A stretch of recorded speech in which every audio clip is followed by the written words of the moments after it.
Student, कैसे हैं आप लोग? उम्मीद है आप लोग अच्छे होंगे और तैयारी आप लोगों की अच्छी हो रही होगी। आप लोग वीडियो देखिए और अपना जो रिवीजन है उसको कंप्लीट कर लीजिए, ताकि कोई भी क्वेश्चन अगर आपसे पढ़ने में छूट गया हो तो वो इस वीडियो के माध्यम से आप वो क्वेश्चन देख पाएँ, ताकि अगर एग्ज़ाम में इन सब से कुछ क्वेश्चन पूछा जाए तो वो आप उसे टैकल कर पाएँ। चलिए शुरू करते हैं हम आज का टॉपिक, जो है पॉलिटी में राज्य की कार्यपालिका। तो राज्य की कार्यपालिका में सबसे पहले आते हैं राज्यपाल। राज्यपाल का उल्लेख जो है वो संविधान के भाग 6 में किया गया है और अनुच्छेद 153 से 167 तक जो है राज्य कार्यपालिका का उल्लेख किया गया है भारतीय संविधान में। राज्य कार्यपालिका में कौन कौन आते हैं? तो राज्य कार्यपालिका में आते हैं राज्यपाल, मुख्यमंत्री, मंत्री परिषद और महाधिवक्ता।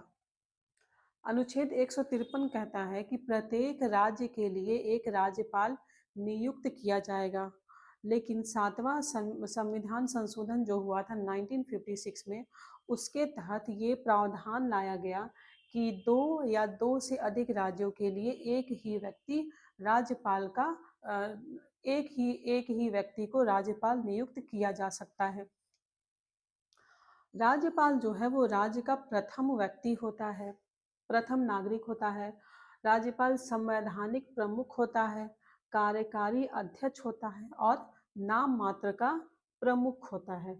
जैसे राष्ट्रपति के नाम से ही भारत के सारे काम किए जाते हैं, वैसे ही राज्य में राज्यपाल के नाम से राज्य के सारे काम किए जाते हैं।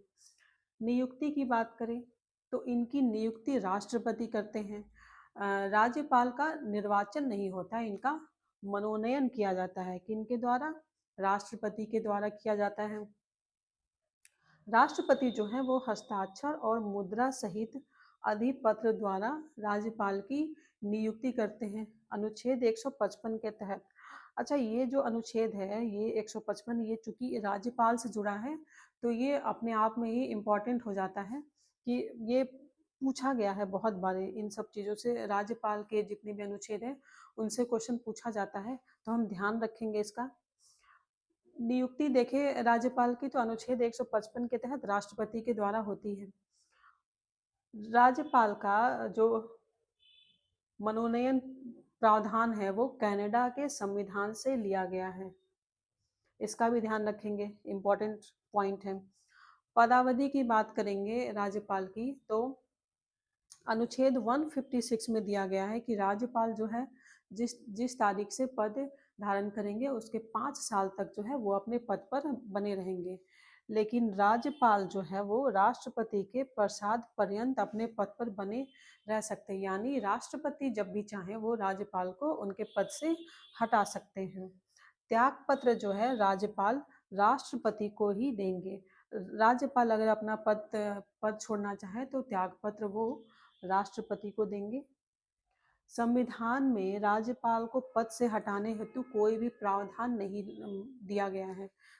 प्रावधान जो है संविधान में, अगर राज्यपाल को पद से हटाने के लिए प्रावधान की बात करें तो हमारे संविधान में ऐसा कोई भी प्रावधान नहीं दिया गया है। योग्यता, तो कोई भी व्यक्ति राज्यपाल बन सकता है। योग्यता क्या है? तो वो भारत का नागरिक होना चाहिए, अपनी 35 वर्ष की आयु पूरी हो चुकी हो उसकी। योग्यता किस किस अनुच्छेद में दिया गया? अनुच्छेद 157 में राज्यपाल बनने की योग्यता दी गई है। और राज्यपाल के पद की शर्तों की बात करें जिसका उल्लेख अनुच्छेद 158 में किया गया है, तो जो व्यक्ति राज्यपाल के लिए चुना जाएगा वो किसी भी सदन या राज्य के किसी भी विधान मंडल का सदस्य नहीं होना चाहिए, कोई भी लाभ का पद धारण नहीं किया होना चाहिए। दो राज्यों का राज्यपाल, अगर एक ही व्यक्ति दो राज्यों का राज्यपाल नियुक्त है तो उसकी जो उपलब्धियां और भत्ते देय होंगे उसका जो है दो राज्यों के बीच में अनुपात में आवंटित करेंगे। कौन? राष्ट्रपति।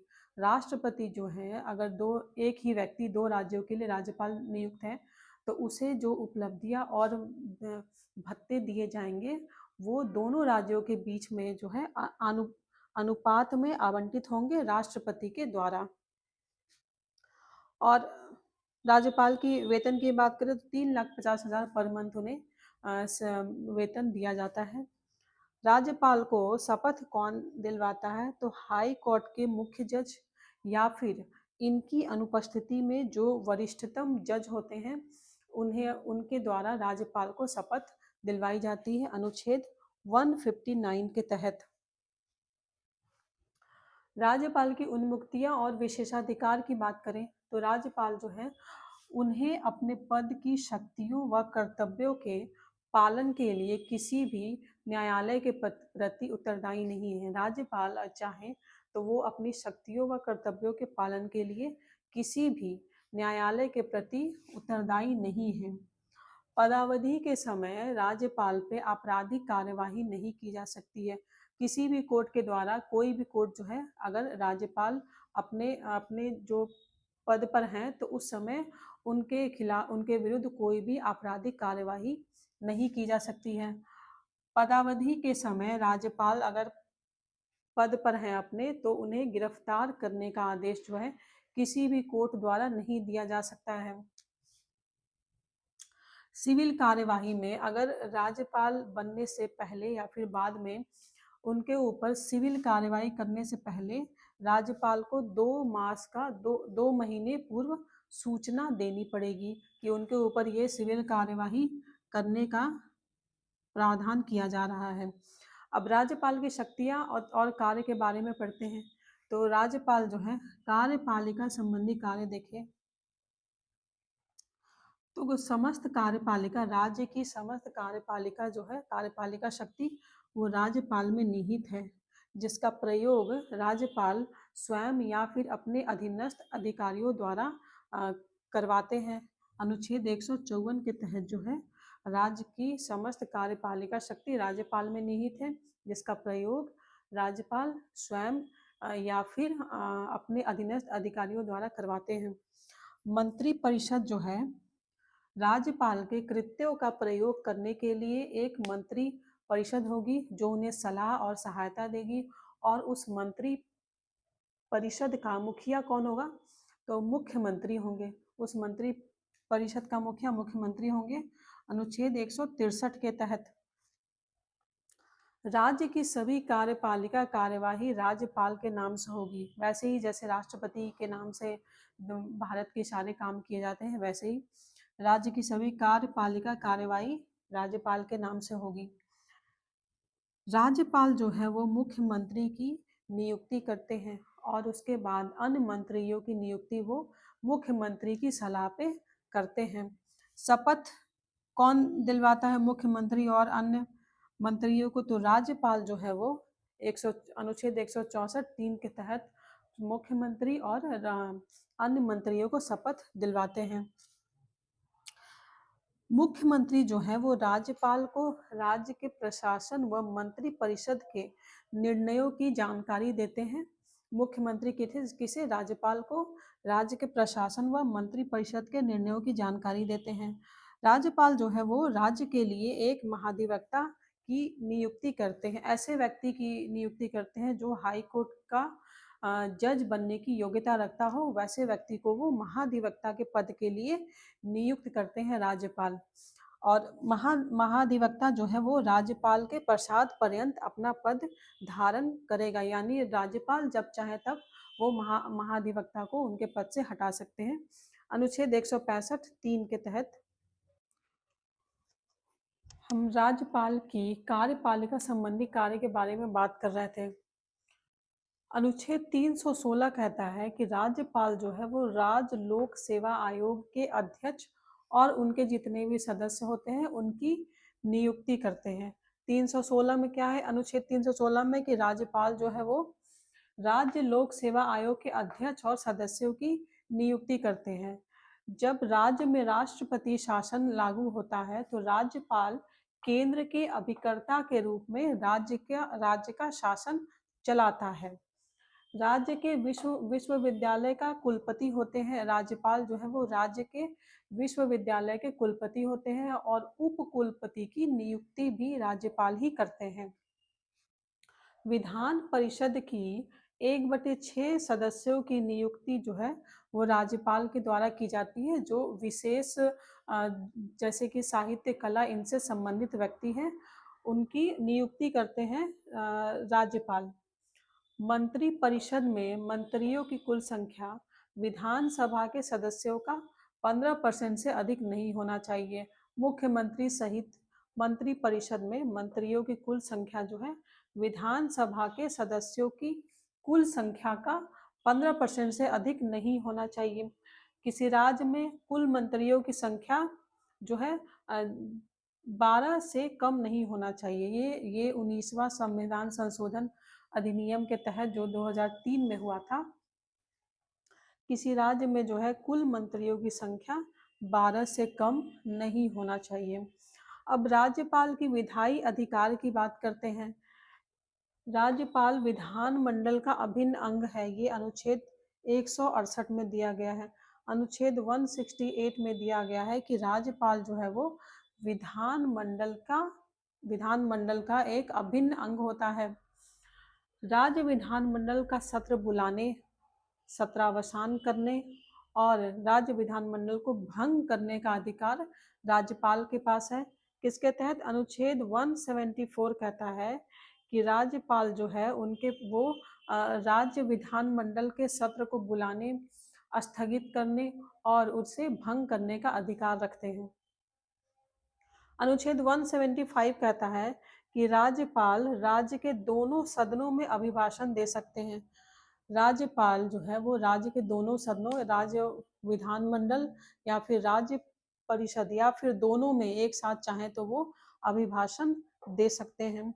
राज्यपाल का विशेष अभिभाषण की बात करें तो अनुच्छेद 176 कहता है, 176 के तहत जो है राज्यपाल का विशेष अभिभाषण उल्लेख किया गया है।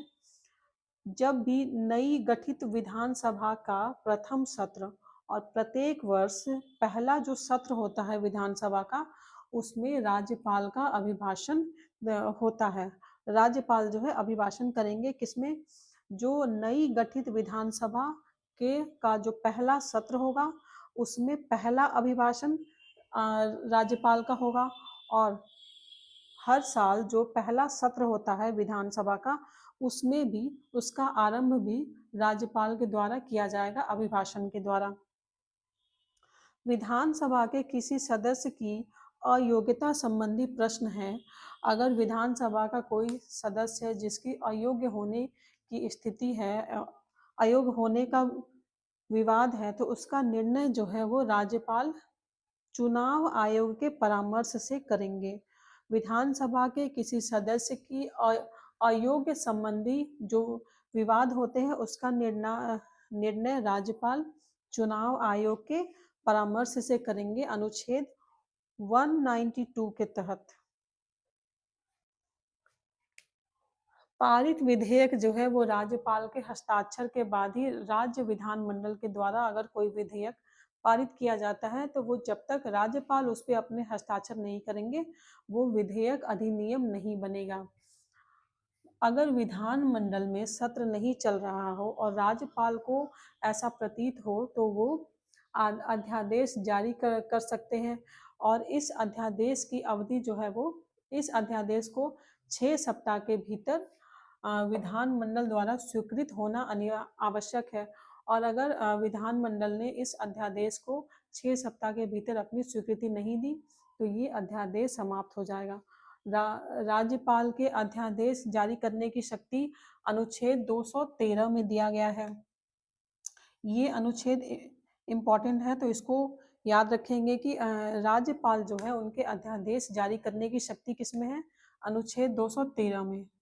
धन विधेयक के अलावा अगर कोई विधेयक धन विधेयक नहीं है तो उसके अलावा किसी भी विधेयक को राज्यपाल विधानमंडल को पुनः विचार के लिए वापस लौटा सकते हैं।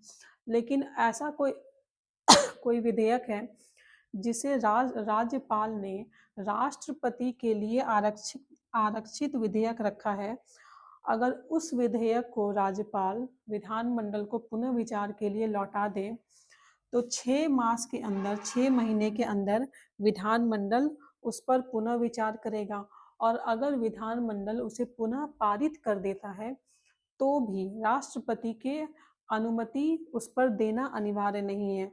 अगर उस स्थिति में भी राष्ट्रपति चाहे तो उस विधेयक पे अपनी अनुमति नहीं देंगे। अनुच्छेद 201 के तहत कहा गया है ऐसा। राष्ट्रपति जो हैं वो अगर उन्होंने किसी विधेयक को राष्ट्रपति के विचार के लिए आरक्षित रखा है तो वो विधेयक तभी प्रभावी होगा जब राष्ट्रपति उस विधेयक पे अपनी अनुमति दे दे। अनुच्छेद 200 के तहत ऐसा कहा गया है। राज्यपाल जो है ऐसे किसी विधेयक को राष्ट्रपति के विचार के लिए आरक्षित रखना अनिवार्य करेंगे अगर वो विधेयक हाई कोर्ट की शक्ति को कम करे। तो ऐसा विधेयक है तो उसे राज्यपाल राष्ट्रपति की विचार के लिए आरक्षित रख सकते हैं। राज्यपाल की शक्तियों और कार्य के बारे में हम बात कर रहे थे, तो राज्यपाल के वित्तीय अधिकार के बारे में बात करते हैं।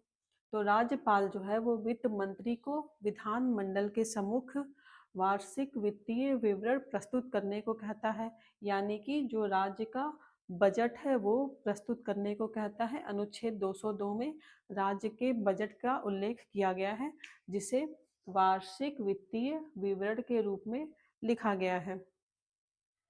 धन विधेयक जो है वो राज्यपाल की पूर्व अनुमति से ही पेश किया जा सकता है विधानसभा में।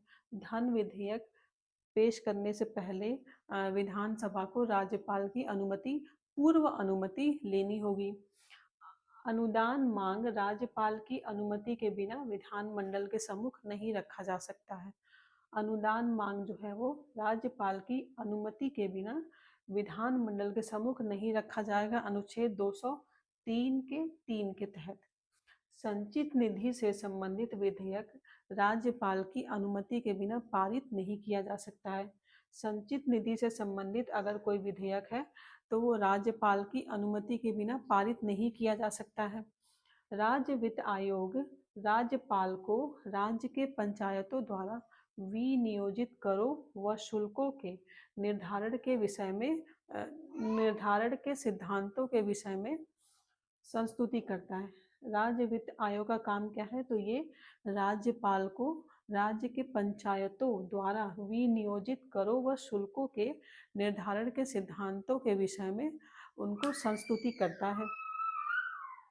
न्यायिक अधिकार की बात करें तो राज्यपाल जो है किसी दंड को क्षमा कर सकते हैं, उसका प्रविलंबन किया जा सकता है, उनके द्वारा विराम किया जा सकता है, कुछ समय के लिए टाला जा सकता है, निलंबन किया जा सकता है, लघुकरण किया जा सकता है। किसके तहत? अनुच्छेद 161 के तहत क्षमादान की शक्ति प्राप्त है राज्यपाल को। अनुच्छेद 161 में क्या है? तो राज्यपाल को क्षमादान की शक्ति प्राप्त है, परंतु राज्यपाल जो है वो मृत्यु दंड को क्षमा नहीं कर सकते हैं। इनके पास जो है मृत्यु दंड को क्षमा करने की शक्ति नहीं है, और ना ही कोर्ट मार्शल के दंडादेश के मामले में क्षमादान की शक्ति प्राप्त है राज्यपाल को। राज्यपाल जो है मृत्यु दंड को क्षमा नहीं कर सकते और ना ही कोर्ट मार्शल के दंडादेश के मामले में क्षमादान की शक्ति प्राप्त है। अनुच्छेद 233 के तहत राज्यपाल जो है उस राज्य के हाई कोर्ट के मुख्य न्यायाधीश से परामर्श करके जिला न्यायाधीशों की नियुक्ति कर सकते हैं, स्थानांतरण कर सकते हैं और पदोन्नति कर सकते हैं।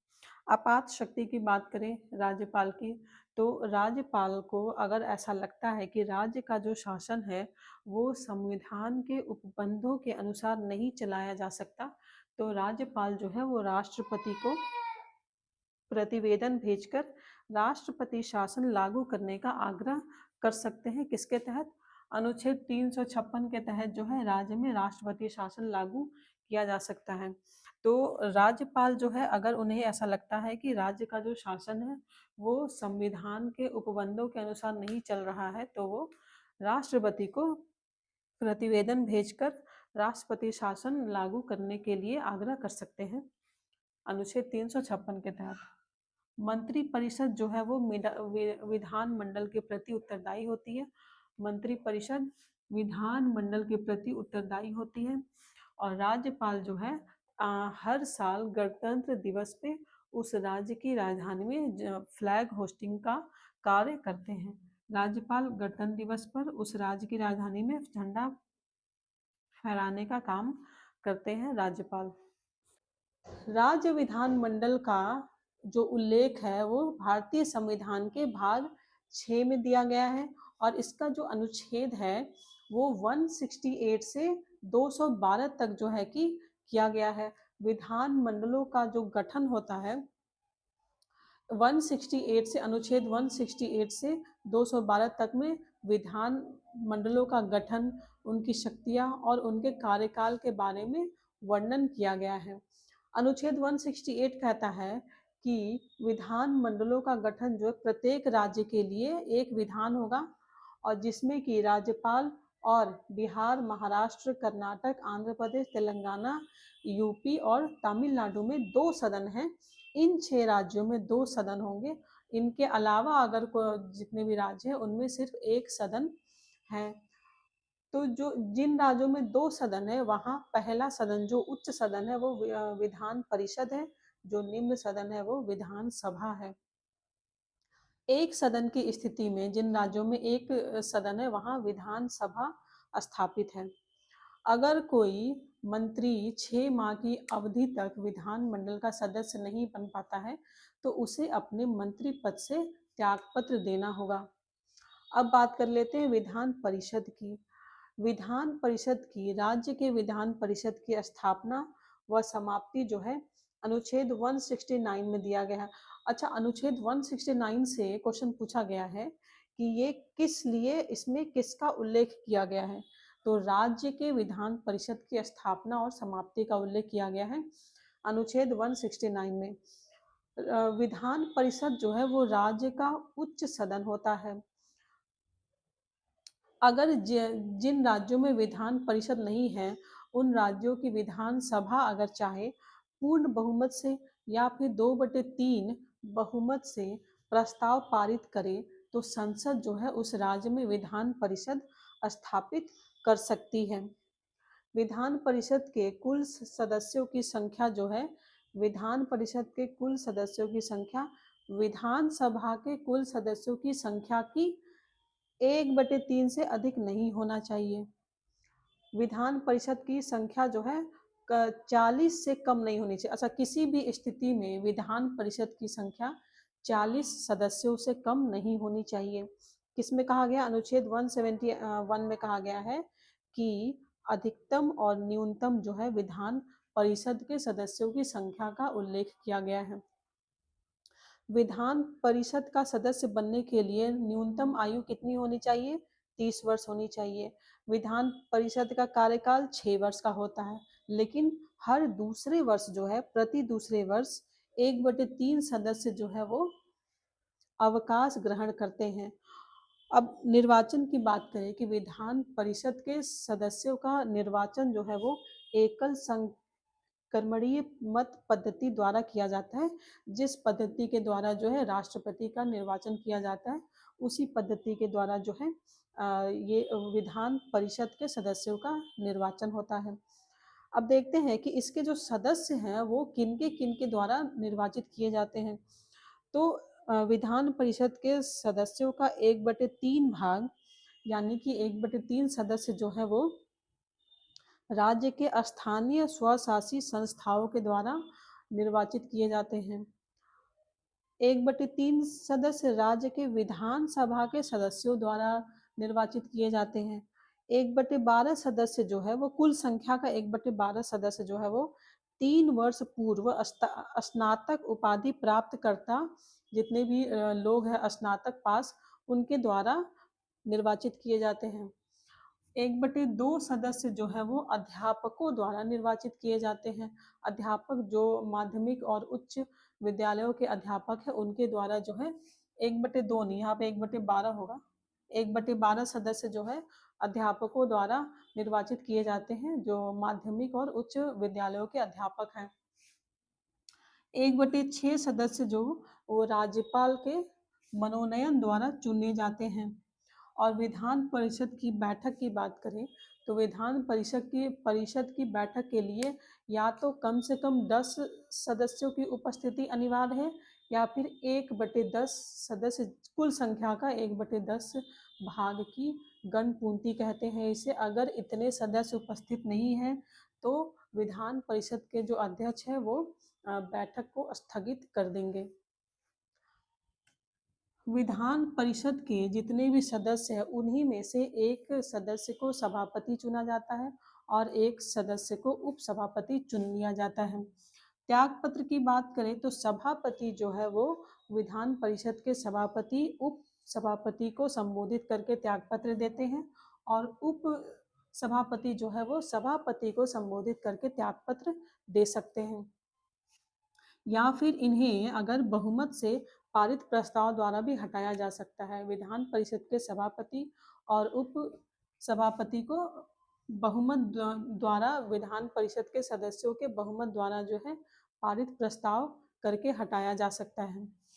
अब आगे पढ़ते हैं विधान सभा के बारे में। इसका कार्यकाल 5 वर्ष का होता है और इसमें जो सत्रावसान करने का जो अधिकार है वो राज्यपाल के पास है।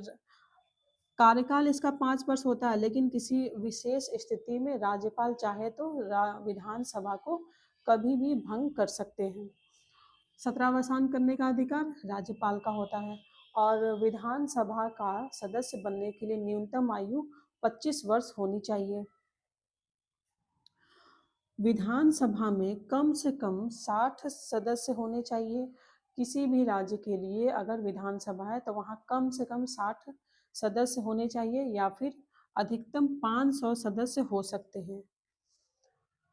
अपवाद के बारे में बात करें तो अपवाद है गोवा, मिजोरम, इनमें इनके जो विधानसभा है यहाँ सिर्फ 40 सदस्य ही हैं, और सिक्किम में तो 32 सदस्य ही हैं विधानसभा में। अनुच्छेद 332 जो है वो विधानसभा में जितने भी राज्य हैं उनके विधानसभाओं में एससी और एसटी के लिए स्थान आरक्षित करता है।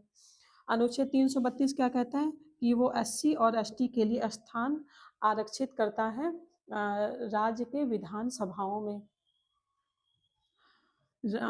विधानसभा का जो अध्यक्ष होता है वो सदन के द्वारा ही उन्हीं में से किसी सदस्य को अध्यक्ष के रूप में चुन लिया जाता है, और अध्यक्ष जो है उन्हें मतदान करने का अधिकार नहीं है, परंतु किसी विधेयक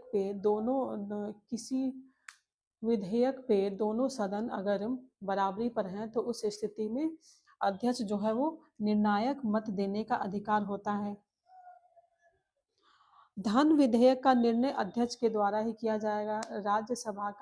राज्यसभा के जो अध्यक्ष होते हैं वही निर्णय लेते हैं कि कौन सा विधेयक धन विधेयक है या नहीं।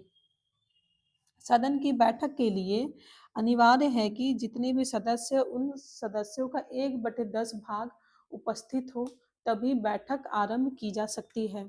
अध्यक्ष को हटाने का प्रस्ताव जो है वो अगर किसी विधानसभा के अध्यक्ष हैं उनको हटाने का प्रस्ताव विचाराधीन है, तो उस स्थिति में जो अध्यक्ष है वो विधानसभा की अध्यक्षता नहीं करेंगे। राज्य विधानमंडल में अब हम आगे देखेंगे विधानसभा के अधिकार और कार्य की बात कर लेते हैं। तो विधानसभा के पास जो है विधि निर्माण का अधिकार है। विधानसभा जो है राज्य सूची विषयों पर विधि निर्माण कर सकती है, और समवर्ती सूची से संबंध विषयों पर भी विधानसभा विधि निर्माण कर सकती है। लेकिन अगर संसद ने भी उसी विषय पर विधि का निर्माण किया है तो संसद द्वारा बनाए गए जो विधि है उनको चुना जाएगा। वित्तीय विषयों से संबंधित प्रक्रिया, इसमें जो है विधानसभा जो है वो राज्य सरकार की वित्तीय अवस्था को पूर्ण नियंत्रित करती है। हर साल प्रत्येक वर्ष जो है विधानमंडल के सम्मुख जो है वार्षिक वित्तीय विवरण प्रस्तुत किया जाता है, यानी कि बजट प्रस्तुत किया जाता है।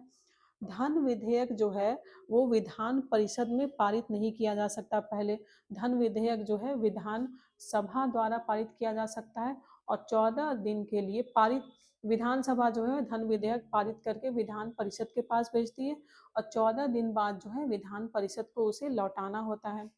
विधान परिषद जो है धन विधेयक पे संस्तुतियां दे सकती है, लेकिन ना तो उसे अस्वीकार कर सकती है और ना ही उसमें संशोधन कर सकती है।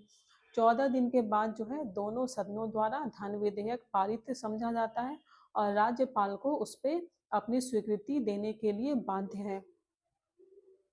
कार्यपालिका पर नियंत्रण की बात करें तो मंत्री परिषद जो है वो सामूहिक रूप से विधानसभा के प्रति उत्तरदायी होते हैं और अगर अविश्वास प्रस्ताव पारित हो जाए विधानसभा में तो पूरे विधान परिषद को त्यागपत्र देना पड़ेगा। संवैधानिक संशोधन, अगर कोई विधेयक संघीय स्वरूप को प्रभावित करने वाला संशोधन विधेयक है तो दोनों सदनों के द्वारा पारित होता है तो आधे से अधिक राज्यों के विधानमंडलों द्वारा पुष्टि आवश्यक है। उस विधेयक पे आधे से अधिक राज्यों के विधानमंडलों द्वारा पुष्टि आवश्यक है। अगर कोई ऐसा विधेयक है जो संघीय स्वरूप को प्रभावित करने वाला है और दोनों सदनों के द्वारा पारित हो चुका है तो उस विधेयक पे आधे से अधिक राज्यों के विधान मंडलों द्वारा पुष्टि आवश्यक है। निर्वाचन संबंधी अधिकार, तो राष्ट्रपति के निर्वाचन में जितना अधिकार संसद का है उतना ही अधिकार राज्यों के विधानसभाओं को भी प्राप्त है। राज्यों के विधानसभा के जो निर्वाचित सदस्य होते हैं उनको भी उतना ही अधिकार प्राप्त है जितना कि संसद के सदस्यों को प्राप्त है। अब मुख्यमंत्री की बात करते हैं तो मुख्यमंत्री की नियुक्ति राज्यपाल द्वारा होती है। राज्यपाल जो है वो मुख्यमंत्री की नियुक्ति करते हैं। वो ऐसे व्यक्ति को मुख्यमंत्री चुनते हैं जो कि बहुमत दल वाला नेता होता है। मंत्री परिषदों की बैठक की मुख्यमंत्री जो है वो मंत्री परिषदों की बैठक की अध्यक्षता करते हैं। मंत्री परिषद के जो भी निर्णय होते हैं वो राज्यपाल तक पहुंचाते हैं। कौन? मुख्यमंत्री। मुख्यमंत्री जो है वो मंत्री परिषद और राज्यपाल के बीच संवाद का कार्य करते हैं। 91 संविधान संशोधन अधिनियम 2003 के द्वारा संपूर्ण मंत्री परिषद का आकार जो है विधानसभा के कुल सदस्यों की संख्या के 15% से अधिक नहीं होनी चाहिए या फिर 12 सदस्य जो है कम से कम राज्य के किसी भी विधान परिषद में 12 सदस्य कम से कम होने चाहिए। अनुच्छेद 167 कहता है कि मुख्यमंत्री के कार्यों को परिभाषित किया गया है किसमें? अनुच्छेद 167 में। अनुच्छेद 167 में मुख्यमंत्री के कार्यों को परिभाषित किया गया है। अब केंद्र शासित प्रदेश की बात करते हैं तो केंद्र सरकार जो भी राज्य क्षेत्र जो है वो केंद्र सरकार के सीधे नियंत्रण में होते हैं वो केंद्र शासित प्रदेश होते हैं। वर्तमान में 8 केंद्र शासित प्रदेश हैं। दादर और नागर हवेली को, ये दोनों पहले अलग अलग केंद्र शासित प्रदेश थे, अब इन्हें एक में मिला दिया गया है। दादर और नागर हवेली एवं दमन व दीव द्वीप समूह जो है उन्हें 26 जनवरी 2020 को एक साथ मिला दिया गया है। 7वें संविधान संशोधन अधिनियम 1956 में जब राज्य पुनर्गठन अधिनियम आया था उसके तहत जो है जो केंद्र शासित क्षेत्रों के रूप में गठन किया गया था कौन कौन से? हिमाचल प्रदेश, मणिपुर, त्रिपुरा, मिजोरम, अरुणाचल प्रदेश, गोवा। अच्छा, ये सारे जो राज्य हैं अभी तो ये राज्य हैं लेकिन पहले ये केंद्र शासित प्रदेश थे तो इनका जो पुनर्गठन किया गया राज्य पुनर्गठन अधिनियम के तहत जो है ये केंद्र शासित क्षेत्रों का इन केंद्र शासित क्षेत्रों को पूर्ण राज्य का दर्जा दे दिया गया। कौन कौन से? हिमाचल प्रदेश है, मणिपुर, त्रिपुरा, मिजोरम, अरुणाचल प्रदेश और गोवा। पहले ये केंद्र शासित प्रदेश थे। जम्मू एंड कश्मीर पुनर्गठन विधेयक 2019 के तहत जो है इन्हें 2 अलग अलग संघीय क्षेत्रों में बांट दिया गया। जम्मू एंड कश्मीर संघीय क्षेत्र व लद्दाख संघीय क्षेत्र। लद्दाख में कोई भी विधायिका नहीं है, ये ध्यान रखने वाली बात है। ये इम्पोर्टेंट है पॉइंट कि लद्दाख में कोई भी विधायिका नहीं है, न विधान परिषद है न विधानसभा है। जम्मू एंड कश्मीर में विधायिका होगी एक। केंद्र शासित प्रदेशों का गठन वर्ष देखें तो कौन कौन सा है? 1956 में अंडमान निकोबार दिल्ली और लक्षद्वीप इन्हें केंद्र शासित प्रदेश घोषित किया गया था।